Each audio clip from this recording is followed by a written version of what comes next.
So over the last 7 years, people have always asked us, what do we do for internet when we're traveling cross country and back? What do we do, James? And what we do is depend upon hotspots. AT&T, Verizon, our cell phones, which are T-Mobile, an iPad. You just never know quite what's going to be the best. But what we decided to do this time is we made the big switch and we just got our Starlink. So join us as we unbox, set up, and give you an honest opinion about how Starlink works for people who are traveling with RVs. I'm James. I am, of course, Paul, and our travel companion Chompers. Stay tuned.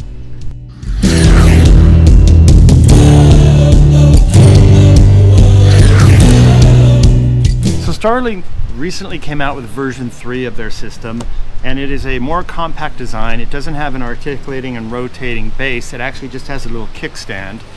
And they've also changed the service plans. They have a plan where you could turn it on and off by month.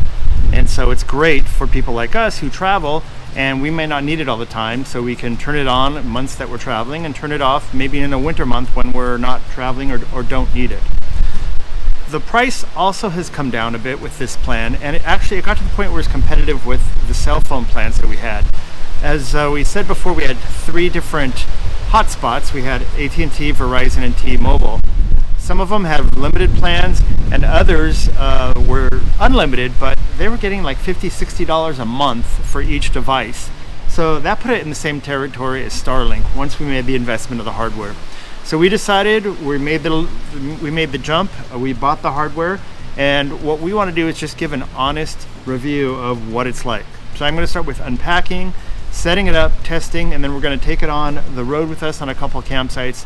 And we'll just keep updating this video, and I won't post it till we've got a couple of campsites under our belt so you can see what it's really like to RV with Starlink.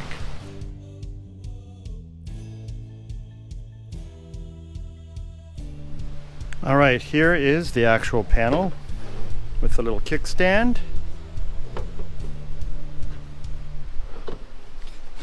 The instructions, which, I don't know, I guess so far look pretty easy.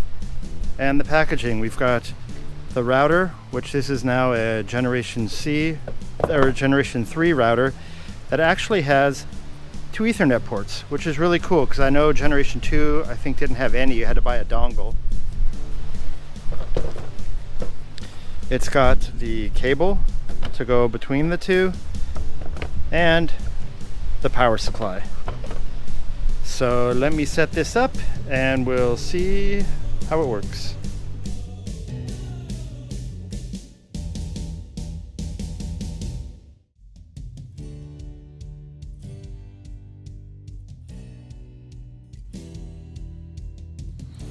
Okay, I've set up the dish, I've got it connected to the router, and I've got it plugged in.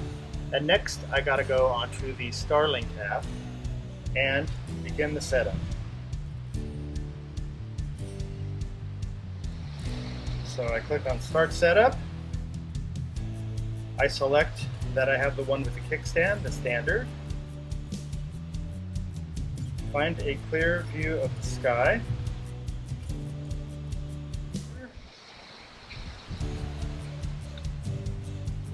Continue with kickstand.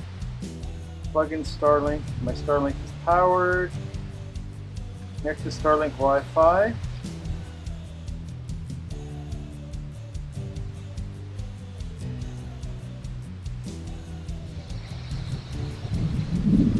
Router not configured. Tap to set up your Starlink router. I'm going to give it a name.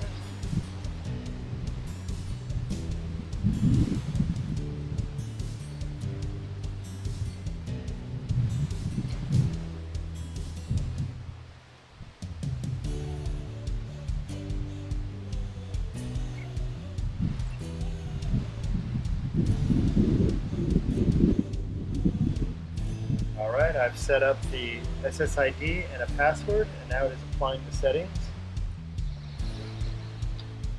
Alright, it's now connected, and I am going to do a speed test.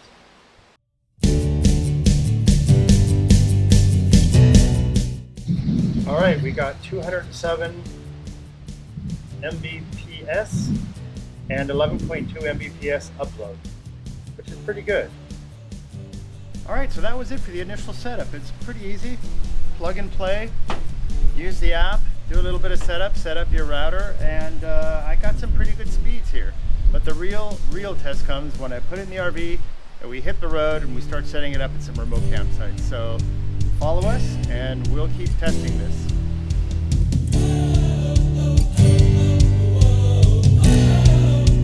All right, we're at our first campground and we're going to set up Starlink for the first time.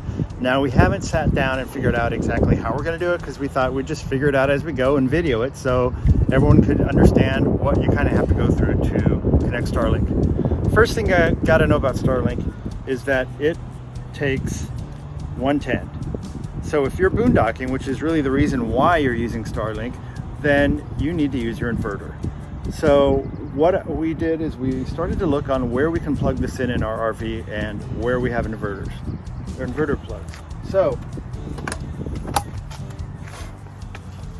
first thing we thought was this outdoor plug, but as you could see, it's not on the inverter. This plug only operates when we're plugged into shore power.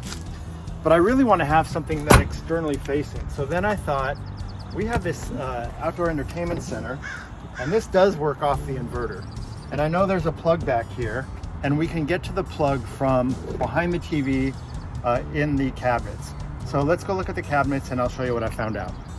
All right, so what I did is I took out the cabinet drawers to find out where the TV is plugged in. And I found out that there's a plug here that is on the inverter. So when we're boondocking and I have the inverter on, this is live. So what I'm going to do is I'm going to plug the power supply into this and probably set up the power supply and the router in the adjacent cabinet, and then I'll just have the cord come out near the TV so that we can throw it in that TV compartment when we're traveling and just pull it out and hook it up to the antenna.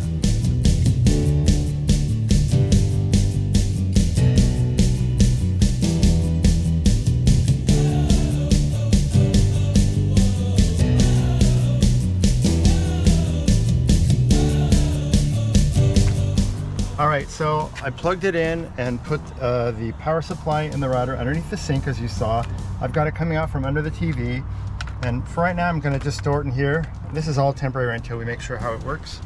And so what I'm going to do next is plug it in and make sure it snaps in well and put it in an open space. All right, I've put the Starlink out in a field. Now I've got to turn the inverter on, and once I turn the inverter on, I'll log on to the Starlink app.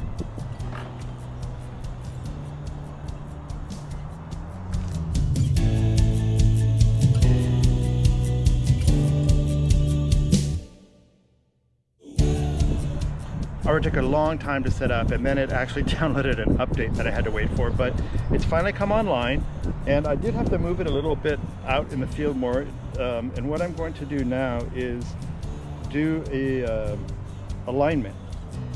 So if you click on the alignment, it tells you how to rotate the disc until it's in the correct area. So let's see how this goes.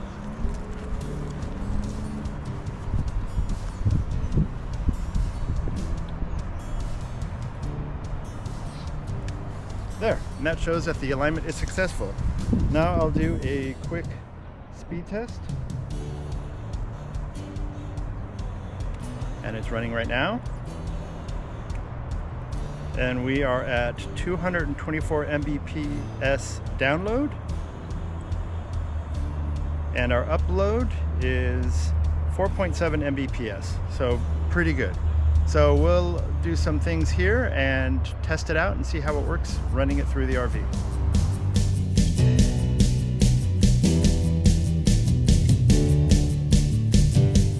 All right, our second campground, so I am going to set up Starlink again. And what we ended up doing is just throwing the cable all the way around the TV.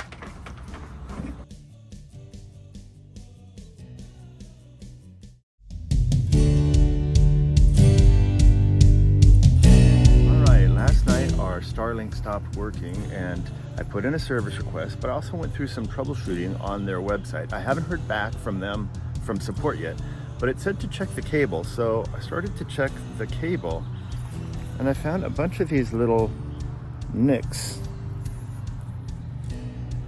And then this one appears to have a broken wire inside. So this is probably why it went offline. I don't understand where these nicks came from, unless it was from when I fed the cable through the hole to get it outside. So unfortunately we're boondocking right now, so I can't go to a store and buy a new cable.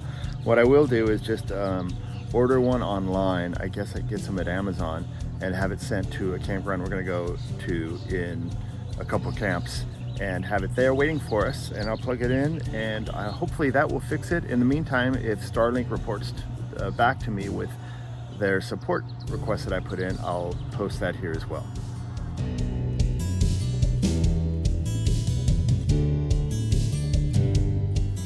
All right, we are at our third campsite, and I just received my Amazon package with my new cable. Ironically, I finally did get an email back from Starlink Support, and they said that they had troubleshot my system and determined that my cable was faulty, and they were sending me a new cable right away. However, they were sending it to the address where they sent the Starlink, which is, you can see, not where I am right now. So I asked them in a message back if they could send it to an address I give them. Apparently it's already been shipped out, so we'll see what they say. In the meantime, I got these cables from Amazon that hopefully will help me get this thing up and running.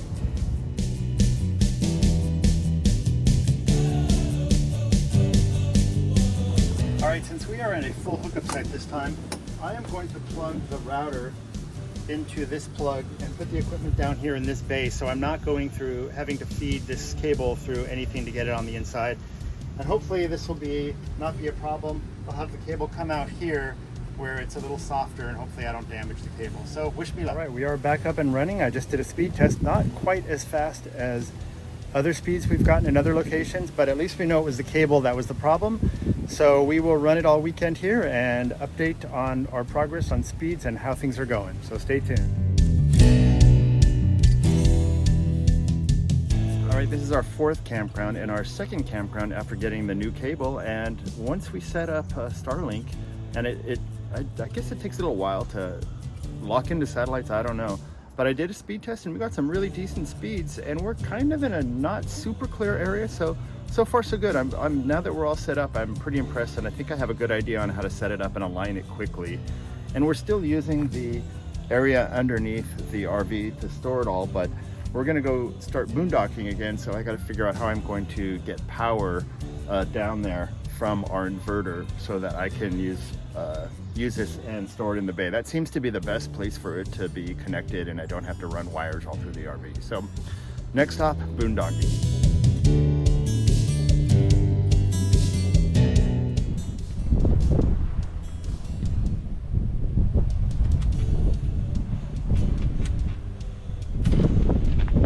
As you can see, we are boondocking now, and we've got no hookups. We're in this beautiful site, so this is going to be a really good test, not only of how to hook up our Starlink to the inverter, but also how much battery drain does it take when you're actually using Starlink. So let's check this out. You may remember earlier I have this plug in the bay, but as it says on here, it's not on the inverter. But what I just realized is my inverter is right here, and I have an extra plug on it. So I'm gonna just plug in the Starlink, put it in the bay here like I did before, have the cable go out, and find a place in the field. So that should work, and I think that will solve our problem of where we put Starlink and where we keep the router and power supply all the time. We'll just keep it in this bay, and maybe if this works out, I'll figure out a way to permanently mount the power supply and the router here. All right, so we've been running the Starlink for a couple of campgrounds now. This was our first big boondocking experience. We hooked it up to the inverter. We had it on for about 5 hours yesterday. We turned it off overnight, and we turned it back on this morning for a couple of hours. We do have 2 lithium batteries, so it's not like it drained a lot. It looks like it takes about 5 amps running off the inverter. So we're at this point, we have 2 solar panels up on our rig, and we're not charging as much as we're drawing. I have some auxiliary ones I could put out, but we're gonna take off here soon. So I think the biggest learning on Starlink when you're completely boondocking is you really have to watch your battery levels. You have to make sure that you're not draining too much out of your battery versus you're charging it up. Or you might have to, if you don't have solar panels, maybe run the generator. But I think that's just going to be the trick going forward, is always keeping an eye on how much you're draining the battery versus how much you're charging it, so that you don't run your battery down. So overall, I think the assessment of Starlink, minus the couple of hiccups that we had at the beginning, has been really good. Our coverage here in this remote area has been really good, and in all the other campgrounds. So from a honest camper's perspective, I would say it was fairly easy to get going. I mean, you saw it was unpackaged and getting it going was pretty easy. When I did have problems, troubleshooting was kind of a pain, but I finally figured it out. Starlink support is only via email, and it usually takes 24 hours for them to respond, so that was kind of a negative. But the fact that we can have internet wherever we are, I think has been really good. It's been reliable. We haven't had any issues. And the new Generation 3 hardware is pretty easy to use too, as you can see. You know, even though it doesn't automatically align, the alignment is very easy to do. So I would give it a good thumbs up. I think it was a good decision, and it was a lot better than our 3 hotspots that we were using, because no matter what, we've always got coverage. So if you have any questions or comments, put them below and I'll try to answer them. And if you like the information we're providing, please hit that like button and subscribe. And if you hit that notifications bell, you'll get notified every time we do a new video. Again, thanks for watching, and happy camping out there.